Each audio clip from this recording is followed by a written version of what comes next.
دل کی بیماریوں میں خطرناک بیماری تکبر ہے، اس کا علاج کرنا ہے۔ کیا کرنا ہے؟ ایک علاج یہ ہے، جب تمہارے دل میں تکبر پیدا ہو جائے، اپنے مال پہ، اولاد پہ، عہدے پہ، منصب پہ، خاندان پہ، نیکی پہ، علم پہ، فضل پہ، زہد پہ، تقوی پہ، کسی بھی خوبی پہ فوراً آنکھیں بند کر کے اپنے دل میں جھانکو، یہ کہو اپنے آپ کو، تو مٹی سے ہے، تو نطفے سے، گندے نطفے سے پیدا ہوا، پھر لوتھڑا بنا۔ اپنی اصل کو دیکھ، تو چیز کیا ہے؟ گندی چیز سے پیدا ہوا۔ تو اگر اپنی جوانی پہ مست ہے، یہ جوانی ختم ہو جائے گی۔ اپنے حسن پہ تکبر کر رہا ہے، تیری خوبصورت گل سڑ جائیں گے۔ مال پہ کر رہا ہے، مال بھی ختم ہو جائے گا۔ اپنی جوانی پہ کر رہا ہے، فانی ہو جائے گا، مر جائے گا۔ تیرا خاتمہ پھر مٹی ہے، تو مٹی سے مٹی میں جائے گا۔ یہ اپنے آپ کو سمجھاؤ، اپنے آپ کو اپنی اصلیت سمجھاؤ، حقیقت سمجھاؤ۔ جب دل پہ ہر روز 5-10 منٹ تم یہ ضرب لگاؤ گے، دل کو یہ سبق سمجھاؤ گے، تمہارے اندر خود بخود آٹومیٹیکلی تواضع آ جائے گی۔ کیا آ جائے گی؟ تواضع۔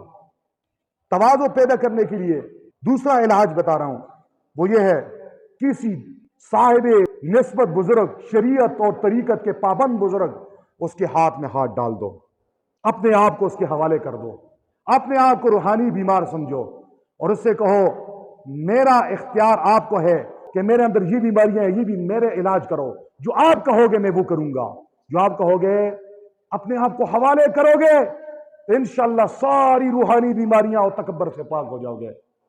تیسرا علاج، معالجہ، وہ یہ ہے، تبلیغی جماعت کے ساتھ اپنا بستر اٹھاؤ، اصولوں کے ساتھ۔ دوسروں کی اصلاح کے لیے نہ جاؤ، اپنی اصلاح کے لیے۔ کس کے لیے؟ اگر یہ کہ میں لوگوں کو تبلیغ کروں گا تو پھر تکبر پیدا ہوگا، پھر تبلیغ کا تکبر چڑھ جائے گا، اپنے نیک ہونے کا تکبر۔ یہ بستر اٹھاؤ گے، گھر سے نکلو گے، بڑے بازار میں جاؤ گے، آپ 17 اسکیل کے افیسر ہو، آپ تاجر ہو، آپ سید ہو، لوگ آپ کے ہاتھ سے شاپر اٹھاتے ہیں، لوگ آپ کے سامنے خادم ہیں، آپ کے گھروں میں جھاڑو دیتے ہیں۔ اب آپ نے اپنا بستر خود اٹھایا ہے، اندر سے میں نکل رہی ہے، بڑے بازار میں جا رہے ہو، چھوٹے بڑے سب کو سلام کر رہے ہو، میں نکل رہی ہے، تکبر نکل رہا ہے۔ وہ اس مسجد میں جا رہے ہو، وہاں پہ لوگوں نے تالے لگائے ہوئے ہیں، نکلو یہاں سے، نہیں چھوڑتے۔ تو بریگیڈیئر ضرور ہوگا، استاد ضرور ہوگا، چودھری ضرور ہوگا، بدماش ضرور ہوگا۔ آج بدماشی ختم، اصولوں سے چلنا ہے۔ کیسے چلنا ہے؟ وہ گالیاں دے رہا، کوئی پتھر دے رہا ہوگا، کوئی کہے گا وابی آ گئے ہیں، کوئی جو ہے نا کانٹوں سے مار رہا ہوگا، کوئی آوازیں کس رہا ہوگا۔ برداشت کر، کیا کر؟